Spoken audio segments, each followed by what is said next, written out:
All right, guys, welcome back to another episode of the Medium Cool Show.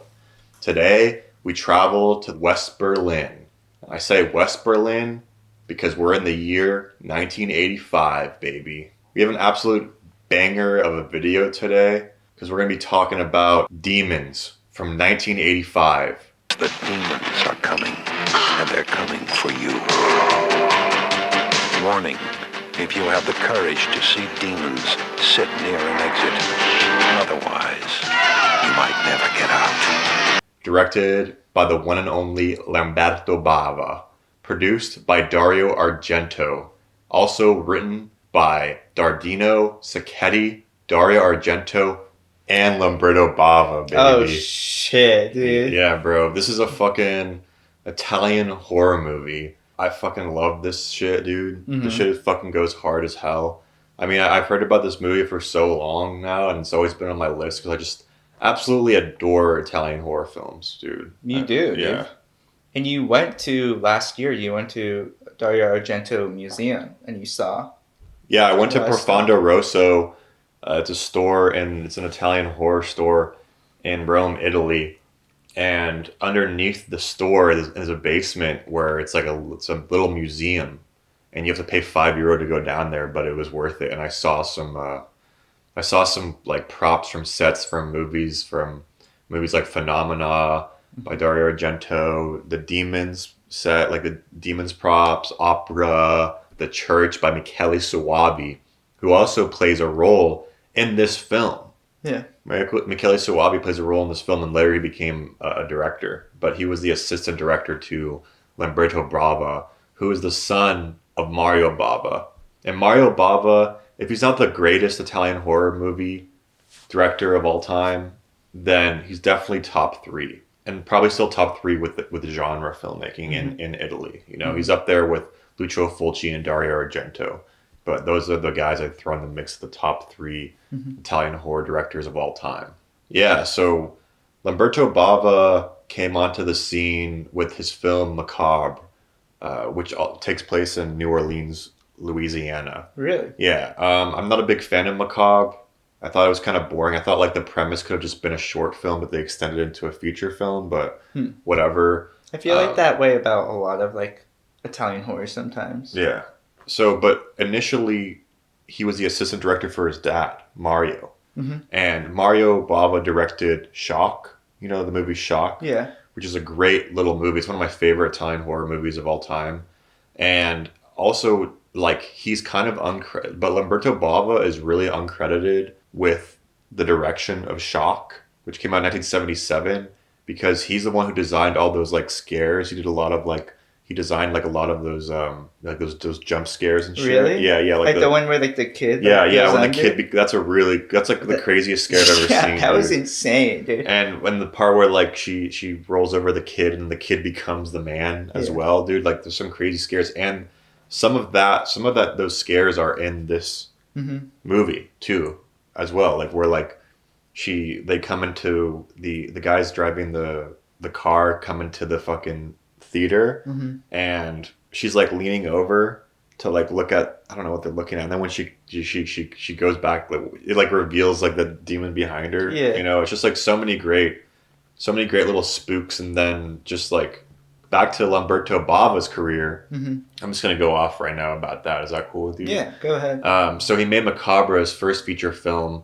and then he made A Blade in the Dark, which is it's a fun giallo movie. I actually really like it. It's very like hokey, campy giallo. It's not like a typical like, you know, classy like 70s giallo. It's like a 1982 giallo, but it's has like more of like campy American vibe, but he still puts his like sort of twist on it, and it has a really nice high body count too, which is cool.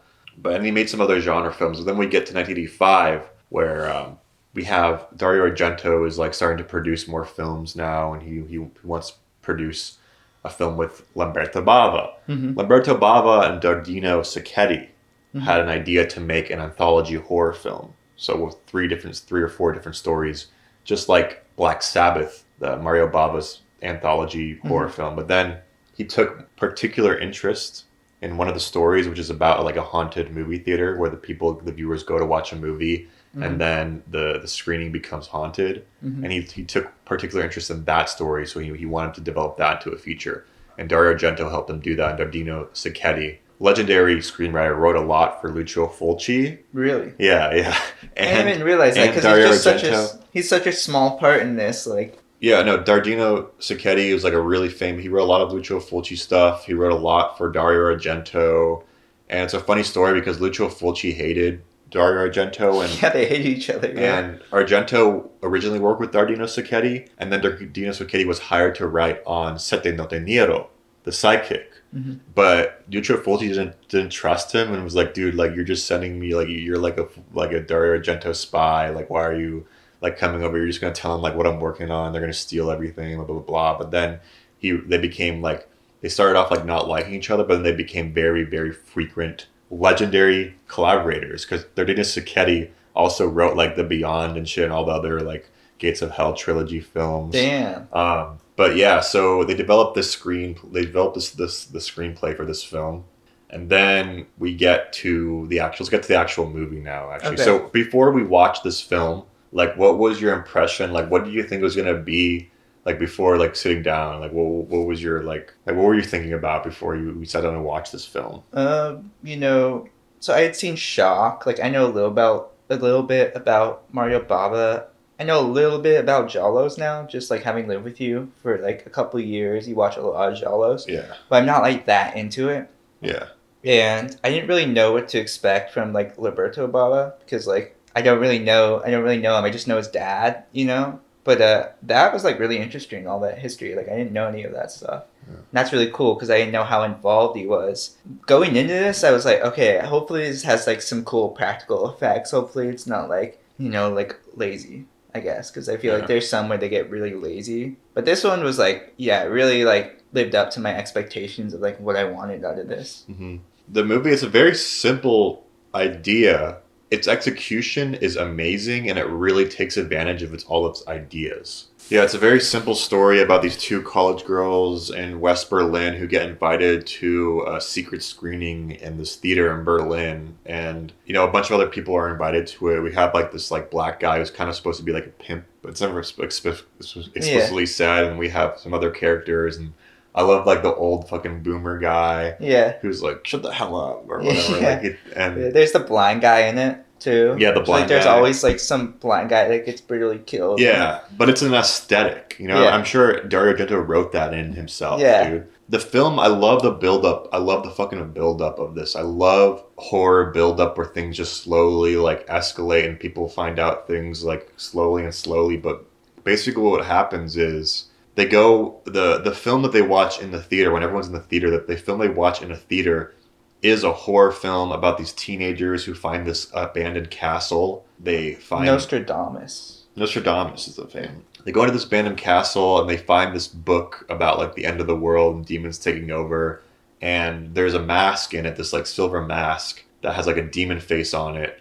And if you put it on, like the person becomes infected. In the lobby of the actual theater in the film, they have all of these like props. They have like a really dope motorcycle, which you know is going to come in later. They have the katana, and they have the chrome mask. Yeah. And then this the black girl who's with the pimp puts on the mask and gets scratched, which is exactly what happens in the film that they're watching. Mm-hmm. So if you put on this mask and get scratched, you're infected, right? So what happens is people start getting infected in the movie, and then people are starting to get infected in real life. Yeah. So it's like they're watching a movie that's actually going to happen to them. Yeah. And that's what's so fucking cool about this movie is that if you had seen it in theaters originally, like released in Italy or America, Yeah. you probably would have been, I would have been thinking about like, what the fuck? Like I'm in the movie theater watching a movie theater being haunted. You'd be thinking like, holy shit, maybe that's going to happen to me type shit. So it's like this like multifaceted, multi-layer kind of like metaphysical thing. It's kind of like a little bit like Scream. You know, it's kind of like that postmodern horror kind of vibe to it too, you know? Yeah. And that's like what I think is very interesting about this film. And it's like, it takes a while to get to like the gore, but then when the gore starts to happen, it's like, it just like, it goes crazy with all the fucking shit they do and the prosthetics and all of that is so fucking sick, dude. It's all practical. They do the thing where they like introduce all the characters, all the players at the beginning, you know, with like all the theater goers, and that weird looking usher too. I'm like, who the fuck is this? This usher's definitely in on it, but like she turns out not to be in on it. Yeah. You know. Yeah. And then just slowly, one by one, they all keep dying, and you're like, yep, they're like, there's nothing they can do about it at all. They're just all gonna like fucking get killed, and like they're trapped in this theater, and it's like haunted, so they like, there's no way out of it. They like try to break the walls down, and it's brick, and they can't get out. Yeah. And like, it's just crazy, and they're like, what are we gonna do? It's basically zombies, you know? But yeah, like, it's zombies, so it's interesting because it is a typical like stuck inside zombie infected people movie, but instead of infection, it's supernatural. Mm-hmm. That sounds like a really simple like general thing, but then but like he puts his own fucking Italian twist to it, and it's like very I just love the Italians when they make horror movies because it's so unique, it's so like tasteful, the colors, the shots, and but it's also very practical and economical. Mm-hmm. So he's making like a very artistic film, but also very practical. It's not like crazy like shots or anything. It's just like everything is like there, very economical for a reason, and they're able to like pull it off. And this is like 1985. In 1985, it's not like some fucking Stranger Things like type shit. You know what I mean? Like this is like a really cool 80s movie. Yeah. But it also has that kind of 80s twang to it too. You know, with the hair and shit. Yeah, it does. Like they're the people that we meet halfway through. They're like very 80s. You know? Mm-hmm. It was really cool. I love the part too where like that one girl like arches her back and like a demon starts coming out of her back. Bro, that's sick as fuck, dude. Yeah, that shit was like, what the fuck, dude? I mean, all the practicals are amazing. Yeah. Like when the teeth, like the transformation of the woman to the demon and the teeth come out, like that shit, and I was like, fuck, dude. Yeah, but I just love how Italian movies will just have a bright colored light. It just looks cool. It's not a question of like, oh, like that wouldn't be there, you know? Yeah. It's just like the part where the black woman goes into the bathroom. It's like that yellow light, but it just has that like fucking film, like that sort of richness to it. Mm-hmm. That celluloid look. And we watched this on DVD too, which kind of gave it its own little charm as well. Yeah, dude. You know? Yeah. Imagine watching this on like VHS. Oh man. Yeah. Oh my god. Oh, Tarantino. Oh. Yeah. Cut the buckle off. Yeah, I really adore this film. And I highly recommend it, especially if you're not even... I think this is a good entry-level Italian horror picture, you know, because you seem to really enjoy it, which I'm glad, because I want to watch more Italian horror films. But this is, like, definitely up there, you know? But this is, like, a great film, I think, for anyone to watch if you're into horror and, like, splatter. There's definitely a gory splatter film, you know? Yeah. So just be prepared for that, folks. And, yeah... Lamberto Bava's Demons, 1985. Have you guys seen it? I highly recommend. Leave a comment below if you want us to talk about more Italian horror films, because I want to. I want to, really badly. Yeah.